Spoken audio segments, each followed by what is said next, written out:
Well, hello, my friends. Welcome back to Bottomless Brunch at Colman's. I'm your homeboy, Colman Domingo, and it's so good to see you. Now, as you remember, we started off season 3 just all bundled up, talking about the Sundance Film Festival. Now, things are heating up, we're peeling back the layers and setting off some fireworks.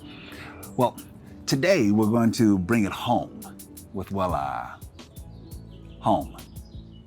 I'm from West Philly, baby, born and raised, and I am really thrilled to celebrate the 4th with some of my hometown legends. Philadelphia is the birthplace of America. It's also the birthplace of American Bandstand and cheesesteaks, bubblegum, Slinkies, Scrapple, and water ice. You ready to come home with me? Come on, welcome home. Let's go to brunch.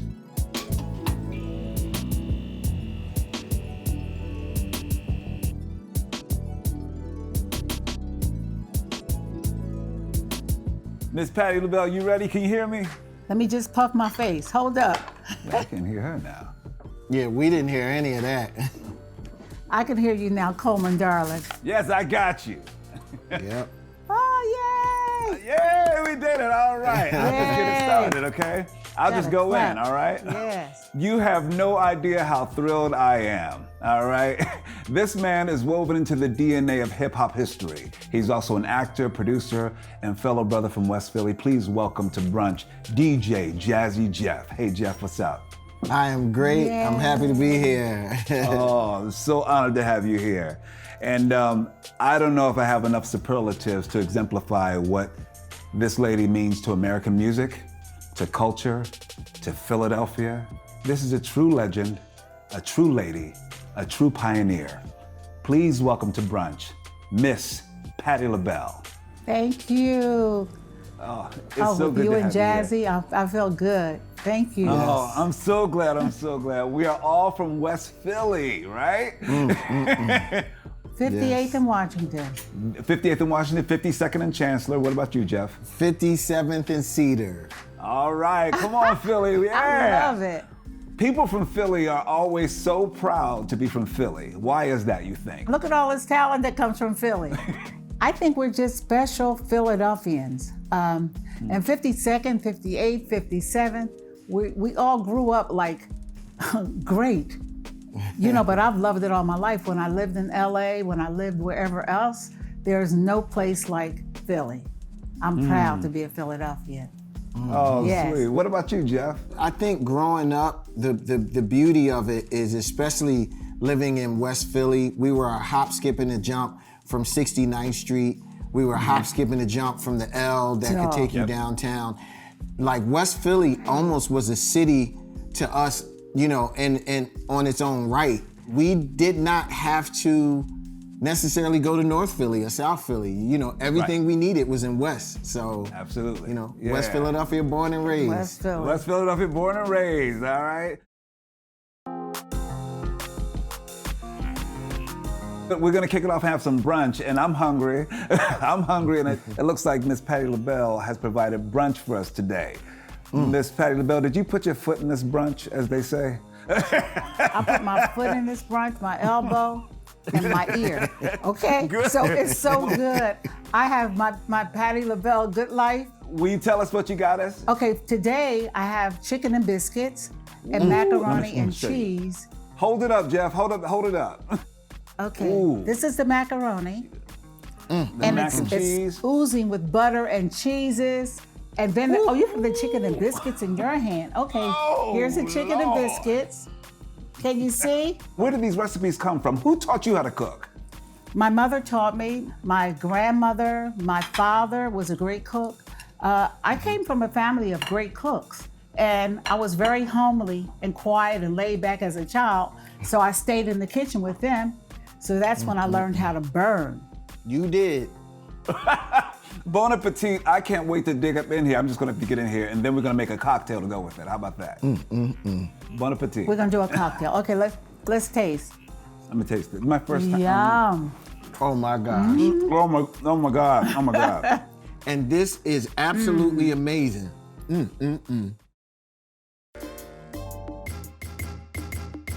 I researched and found out that my mother's favorite cocktail, you know about it. It's we're gonna make a rum punch. You guys have a rum punch before? Okay.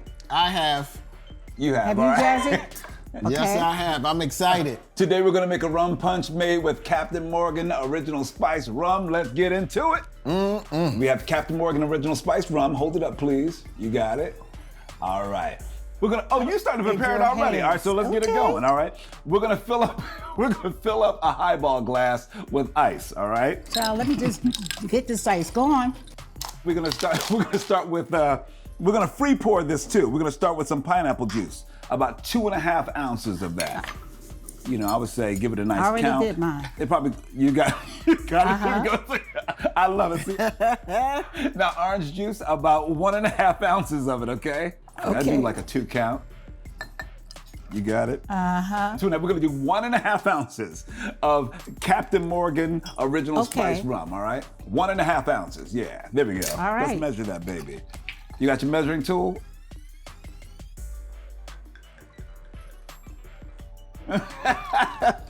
Now let's stir that baby with your metal straw that I sent you. With my metal straw. Where's my straw? Metal straw. Hold up, I have it. You got your metal straw. Hold up, I have 2 of them. There we go. See, now all we need is our orange slice here. Here we go. Our orange wedge. Orange slices. Where'd you put yours like that? Okay, there it go. Perfect. Look at that. Cheers. Thank you. Uh-huh. Beautiful. That's it. Ooh, this now better let's be drink. good. Cheers. Oh, I hope it is. I think it's gonna be amazing. Here we go. Woo! Oh, it's good. Mmm. Your mother has good taste. Doesn't she? She loved this. The spice provides a nice balance with the fruit juices, and they're the hallmark of the punch drink. This is very good. And I don't bang with mixed drinks. Come on now. You can find the recipe for the rum punch with Captain Morgan Original Spice Rum on amc.com/brunch. Get into it, right? You like it, Jeff? I am in heaven right now. I love it. Cheers. Cheers. And drink responsibly, all right?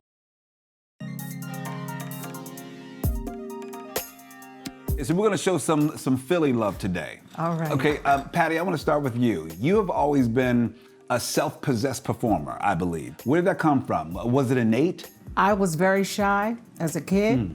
I had no friends. I had cats, dogs, and butterflies in jars. They were my friends. I was a little special. Okay? Okay. I'm not lying. So, my choir director who made me sing lead, so I had to go in front and sing. And so when I sang, the church gave me a standing ovation and a hallelujah. And so I said, oh, that's something special. So then at that point, I knew I had a voice. Okay. I never wanted to be a lead singer until they made me. And once I got the okay from the world, I said, okay, I can lead. And because I'm still a very shy person, contrary to popular belief. I'm very shy until I had that mic and the lights and the audience. And then I come alive. Yeah. So it would have been dormant all this time hadn't they pushed me. It sounds like we just all need a little push sometimes. I feel the same way. I was always very shy. Thank you, Jeff. I was actually just listening to your album M3 the other night. And there are all sorts of influences in your music. And I want to ask you, who's on your Mount Rushmore of musicians? You know, I think growing up in Philadelphia, I grew up at a very perfect time because I came up pre-hip hop. So I came up with the Gamble & Huffs and the mass production and the brass construction and the Earth, Wind & Fires. And then my brothers were very heavily influenced in the Herbie Hancocks, the Chick Coreas, the Mahavishnu orchestras. Yeah. And then my dad was an MC for Count Basie. Really? So me being the youngest, I became the sponge of all of that music. You know, I loved the old jazz stuff. You know, being at an age that I really didn't have the ability to pick my own music, I just became a sponge to all of my older brothers and sisters and what they played. Oh, beautiful, beautiful. So I can sort of glean this Mount Rushmore. This Mount Rushmore is kind of packed, right? It's not like 4 or 5 faces. It's more like 100. We need a lot of stone for my Mount Rushmore. I love it. I love it. For both of you, what's something that people need to experience if they come to our city of Philadelphia? Well, I know for sure Philly has great restaurants, you know, but I don't go very often to restaurants because I cook a lot, but I'm very proud of the restaurant scene in Philadelphia. And they will open again soon. They're all closed up now, but we'll be back. But I love the restaurant scene in Philly. What about you, Jeff? The culture is amazing. I remember when Bruce Willis came to Philadelphia, I want to say to do 12 Monkeys, he said something that stuck with me, that Philadelphia is a city that, especially like in South Philly, within 3 blocks, you can go to 3 different groups of people, ethnicity. And he said that was the first time he's come to a city that it was that close in proximity and how everyone just got along. It's so true. It's so true. That's true. Today, I feel like I'm cementing my concrete connection to both of you, because both of you, I have some stories. I have one for Jeff and I have one for you, Miss Patti LaBelle. But I wanted to tell you this about Miss Patti LaBelle first. It's been a long time coming, you and I meeting, because I've been connected to LaBelle, it seems, and you're the last piece for me. I actually, people don't know this, I actually married Nona Hendrix when I became an officiant many years ago. What? Yeah, I did. I married Nona. Oh, see, you have me not talking right now. Are you serious? Yeah. Wow. Yeah. Are you? Yeah. Tell me something else. I'll tell you something else. And then God. Sarah Dash and I have become very close friends and family. Sarah Dash and I, we were just on the phone actually a couple weeks ago. Come on. And so now it feels like the trifecta is completed with LaBelle, with you today. Wow. This is phenomenal. Wow. We were inducted into the Library of Congress. Lady Marmalade was inducted. Yeah. And we were all on a 3-way interview. And after that, we talked to each other all the time. You did that and with Sarah and Nona? Wow. You go, boy. Okay. Oh, thank you. I love it. Well, I wanted to say, thank you so much. Now, I wanted to ask you about your songs, Miss Patti LaBelle. What song is probably one of your personal favorite songs? You Are My Friend is one of my personal favorites. Yeah. Yes, that was written by me and my ex-husband and my musical director, Bud Ellison, who's no longer here. And then I was so impressed the other night on the Grammy, it was a show for the Grammys. Yeah. I was on it. And so was Billy Porter. And Billy Porter sang You Are My Friend. And he was afraid to sing it, he said. He slayed it. And then I got another meaning of it when he sang it, because, oh, honey, he did everything but rolled on the floor like Patti LaBelle back in the day. You Are My Friend. He flew his cape. Billy killed that song. But that's one of my favorite songs. Hey, Jeff, now I'm gonna tell you why we're so connected, Jeff. Jeff, I called my younger brother, Philip. I said, Philip, I'm having, one of your inspirations on today. He says, who? I said, DJ Jazzy Jeff. He said, oh man, tell him about the time when Mommy and I visited him at his studio. I said, what? What? Basically, my younger brother, who's a music producer in Philly, his name is Philip, and really, he's your biggest fan.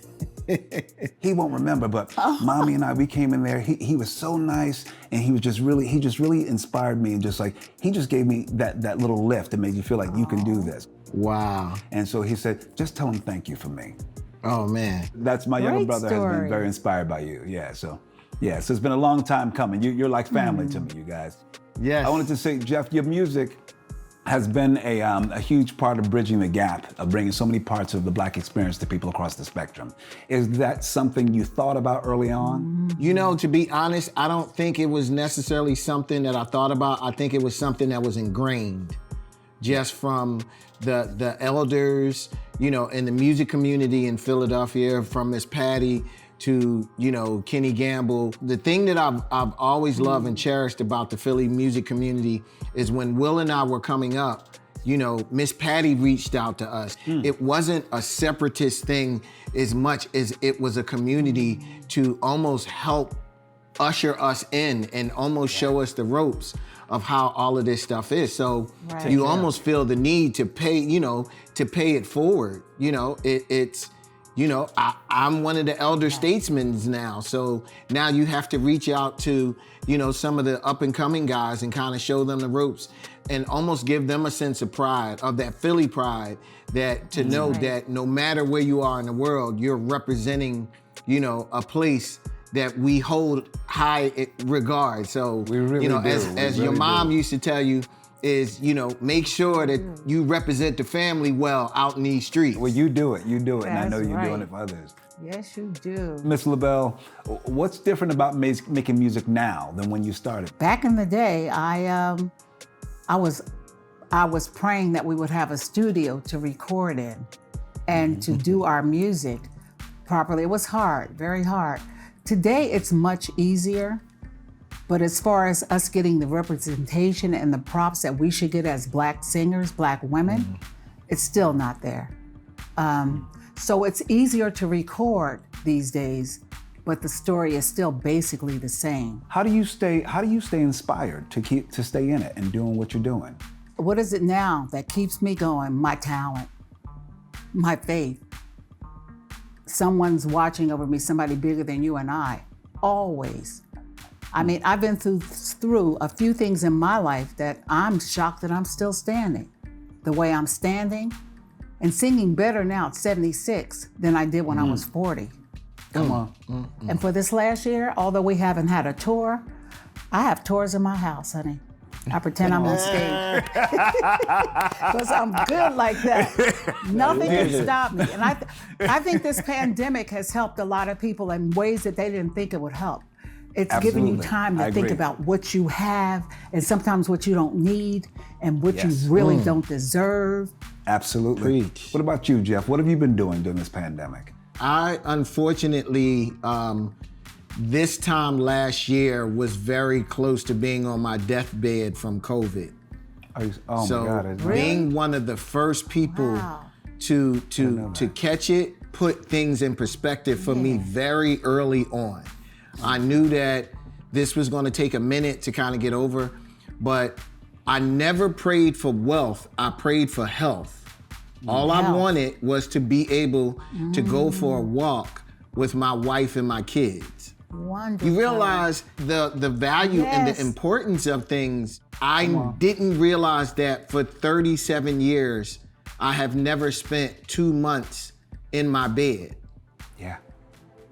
Can I say this? Of course you can. I've never met you, Colman. I've met Jazzy, always such a sweetheart, a giving person. You are so much like the people I love, and I never met you, but to be on this thing today with two gentlemen, which we don't find very much anymore. Oh, thank you. That means the world. Yes. Thank you. Man, Thank you. when I tell you, I'm so full right now, literally, emotionally and from the food. So thank you, Patti. I appreciate that. Thank you. And before we go, we're just gonna play a little game to wrap this up. Does that sound good with you guys? Yeah. It's just a little Yes, game, all right? let's play a game. Okay, we're gonna play a game, all Yeah. right?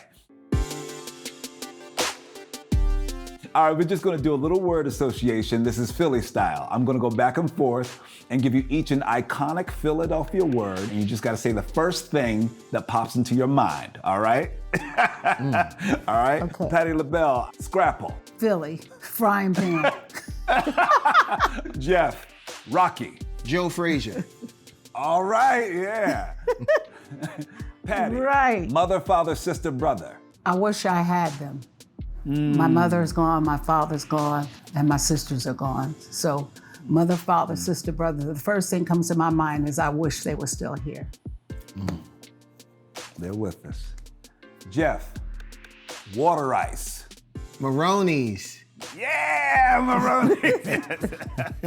What do you think of when I say chilling out, maxing, relaxing, all cool? Fairmount Park, Belmont Plateau. Yeah, that's right. I love it. I love these questions. Thank you, thank you, thank you, 1,000 thank you to my Philadelphia kin. I cannot tell you how blessed I feel to spend this time with you. This is the final episode of season 3 of my little at-home show called Bottomless Brunch at Colman's. I began this show just to bring people together virtually, because I thought there was an opportunity in the So middle of this nice. pandemic to have some conversation, bring some joy into people's hearts, and share a meal and a cocktail. That's all it was about. It was just about connectivity with people. It's a beautiful thought. Beautiful. Thank you for the delicious food. Goodbye. Happy 4th, Thank you. Thank you, everybody. Miss Patti.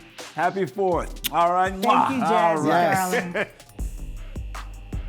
That wraps up season 3 of Bottomless Brunch at Colman's. It was so nice to take you home with me, especially with a few legends like Patti LaBelle and DJ Jazzy Jeff. We've been through so much these past 3 seasons together, which started when we started to stay safer at home together, remember? We learned to connect virtually over a cocktail, a good meal, to bake that sourdough or get into the garden. And as the world stretches out its arms preparing us to get back out there together, I hope that you keep these brunches in your hearts and in your minds. I know they'll stay in mine. And like any good buffet, I know you want to come back for more. Until then, take care of yourselves, stay safe, always drink responsibly, and I'll see you again soon. Ciao.